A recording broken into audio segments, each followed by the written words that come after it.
Continuando nossa série de vídeos onde eu te indico filmes e falo um pouquinho sobre eles, desta vez eu trouxe 5 filmes para fotógrafos. Claro, não é somente fotógrafos que são indicados a assistir. Escolhi filmes realmente bons que me impactaram muito, não só pela fotografia, mas por toda a construção narrativa e temática. Porém, a fotografia realmente é um dos aspectos que mais se destacam nesses filmes que escolhi e é por isso que hoje a dica é para quem ama um filme bem trabalhado na fotografia. Antes de começar a falar sobre eles, eu quero indicar para vocês a plataforma da AV Makers.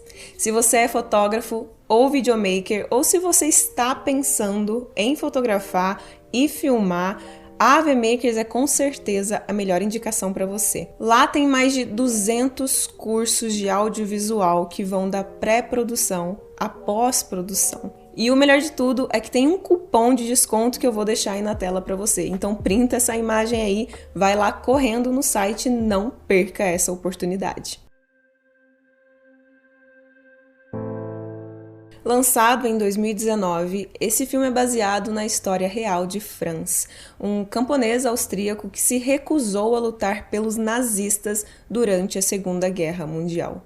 Com seu estilo bem reconhecível, Malik oferece uma experiência bastante contemplativa que ecoa questões atemporais sobre a natureza do bem e do mal, da coragem e sacrifício. A Hidden Life, aqui no Brasil ganhou o título de Uma Vida Oculta, é caracterizado por uma narrativa não convencional, típica do estilo autoral de Terrence Malick.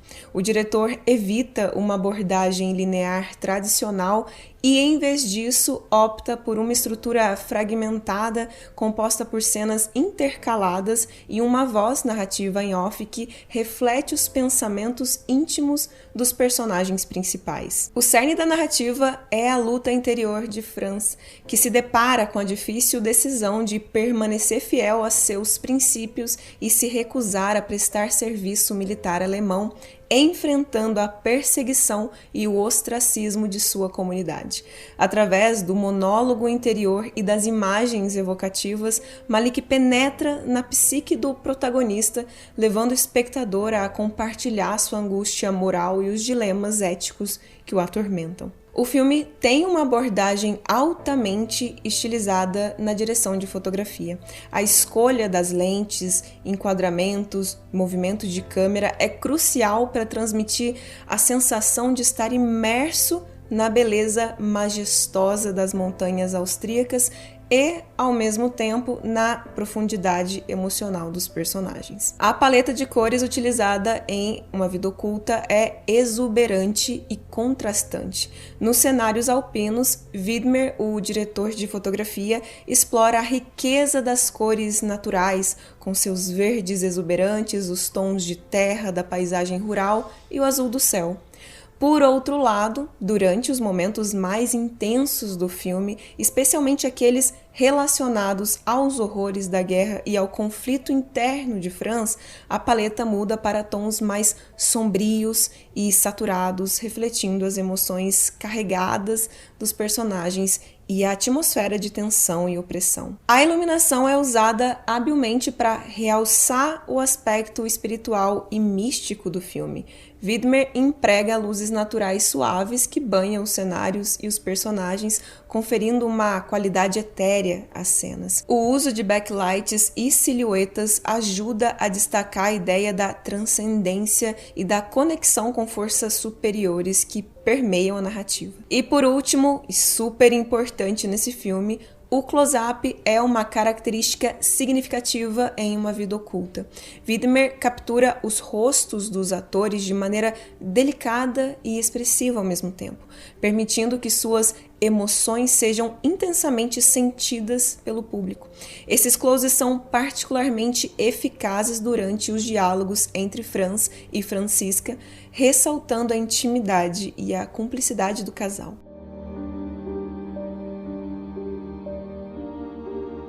Lançado em 1997, esse filme é uma jornada poética e melancólica de dois amantes que buscam se reconectar emocionalmente enquanto viajam para Buenos Aires. Wong Kar-wai é conhecido por seu estilo visual único e Happy Together não é exceção. Durante uma boa parte do filme, a fotografia é em preto e branco com tons suaves, destacando a melancolia e a introspecção dos protagonistas em sua busca por conexão emocional. No entanto, em momentos-chave da narrativa, cores vibrantes são inseridas com os verdes das árvores e o vermelho ardente de um farol.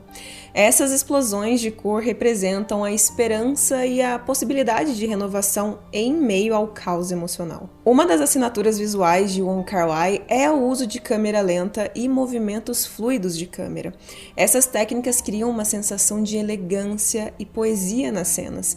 As sequências em câmera lenta ajudam a transmitir a sensação de um tempo suspenso, enfatizando a importância dos momentos de reflexão e contemplação ao longo da jornada dos protagonistas. A chuva é um elemento visual recorrente em Happy Together. As cenas de chuva são filmadas com maestria, com gotas de água caindo lentamente. A chuva é tanto um elemento estético como um símbolo visual que reflete as mudanças de humor dos personagens. A direção de fotografia em Happy Together é marcada por composições simbólicas. As cenas frequentemente apresentam elementos visuais que refletem as emoções e os conflitos internos dos personagens. O uso de linhas diagonais e assimetria ajuda a transmitir a sensação de desequilíbrio e a instabilidade nas relações. Além disso, a presença de elementos da natureza, como mar, cachoeira, simboliza a fluidez das emoções. A iluminação é expressiva e também cheia de significado. O filme apresenta uma combinação de iluminação natural e artificial, sendo a luz natural usada para cenas mais introspectivas e íntimas, enquanto a luz artificial é usada para cenas mais dramáticas e intensas, tudo colaborando para o aspecto emocional e fluido da narrativa.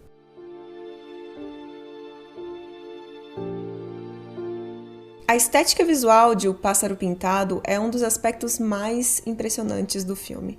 O diretor opta por filmar em preto e branco, criando uma atmosfera sombria e intemporal que evoca clássicos do cinema. A ausência de cores realça a frieza do cenário da guerra e amplifica o impacto emocional das cenas de violência e sofrimento. O filme é marcado por uma encenação crua e realista das cenas de violência.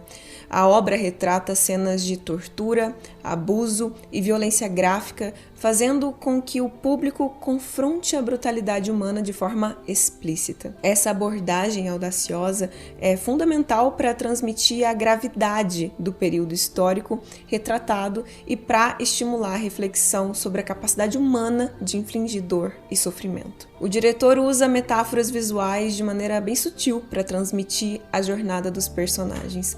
Elementos recorrentes, como o pássaro pintado do título, uma árvore solitária e imagens de objetos pessoais perdidos, criam uma linguagem visual simbólica que amplifica os temas centrais do filme, como a inocência perdida, a solidão e a busca pela esperança em meio à guerra. Os enquadramentos enfatizam a solidão e a vulnerabilidade dos personagens, principalmente do protagonista, criando uma conexão emocional imediata com o público. A direção de fotografia de Smutny também é ótima nas cenas de violência.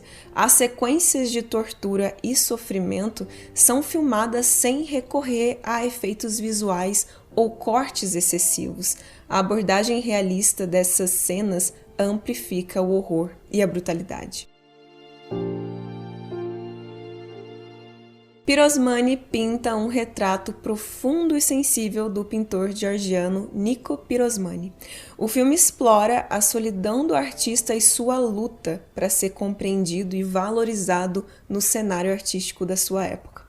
Chen Gelaya, o diretor, captura a essência da personalidade de Pirosmani, retratando como um homem tímido e introvertido, cujas expressões artísticas se tornam sua única forma de comunicação verdadeira com o mundo. O filme é composto por uma série de episódios não cronologicamente organizados que ecoam as pinceladas desconexas da própria arte de Pirosmani. O filme explora a alma do pintor através de suas obras, desvendando seus pensamentos e sentimentos íntimos, revelando como sua arte era uma extensão da sua própria alma. A paleta de cores utilizada em Pirosmani, no filme, é uma das características mais marcantes da fotografia. O diretor de fotografia opta por cores suaves e terrosas, evocando a atmosfera nostálgica e bucólica da Geórgia rural. Essas cores suaves são reminiscentes das cores utilizadas pelo próprio Pirosmani em suas pinturas, criando uma conexão visual entre a arte do pintor e o filme. Uma das características mais impressionantes na fotografia em Pirosmani é a maneira como ele recria fielmente algumas das obras mais icônicas do pintor. Em várias cenas, os personagens são enquadrados de forma a se assemelharem às figuras presentes nas pinturas do artista. Essa abordagem cria uma fusão perfeita entre o cinema e a arte, permitindo ao espectador vivenciar as pinturas do artista ganhando vida na tela. É com certeza um dos meus filmes preferidos quando se trata de fotografia. Esse filme é uma obra-prima do cinema polonês que cativou audiências em todo o mundo. Lançado em 2018, o filme é uma história de amor épica ambientada no cenário da Guerra Fria na Europa Oriental. A narrativa de Guerra Fria é contada de forma mais econômica, com cenas curtas e sem excessos. O filme salta no tempo, percorrendo décadas, mas Paulikowski, o diretor, nunca se perde na cronologia, mantendo a história focada. Guerra Fria é muito mais do que uma história de amor. É um retrato sutil das lutas políticas e culturais durante a Guerra Fria na Europa Oriental. O filme aborda a questão da liberdade individual versus o controle estatal, ilustrando como as escolhas pessoais dos personagens são moldadas pelo contexto histórico e pelas limitações impostas pelo sistema político. A escolha de filmar em preto e branco é um dos aspectos mais distintivos da fotografia. O uso dessa paleta de cores em tons de cinza evoca uma sensação de nostalgia e atemporalidade, remetendo ao cinema clássico europeu dos anos 50 e 60. O preto e branco também enfatiza a simplicidade e a essência emocional da história, concentrando-se nas emoções dos personagens e na beleza estética das cenas. A direção de fotografia de Lukas Zaul é marcada por composições simétricas e bem equilibradas. Cada cena é cuidadosamente enquadrada, criando imagens que se assemelham a pinturas. Os enquadramentos simétricos evocam uma sensação de harmonia visual, adicionando uma camada de elegância e sofisticação à narrativa. Essa obra foi filmada em diferentes locações, desde a paisagem rural da Polônia até os cenários urbanos de Paris. A fotografia destaca a beleza das paisagens naturais e a arquitetura das cidades, ajudando no contexto histórico. A fotografia também contribui para retratar a transição de épocas ao longo do filme, desde o final da década de 40 até a década de 60. O estilo visual muda sutilmente para refletir as mudanças culturais e políticas em diferentes períodos, reforçando a ambientação histórica e a evolução dos personagens. Você já conhecia estes filmes? Me diga aqui nos comentários se você já assistiu a algum deles ou se você está curioso para conhecê-los. Obrigada por ter ficado comigo até aqui e até a próxima!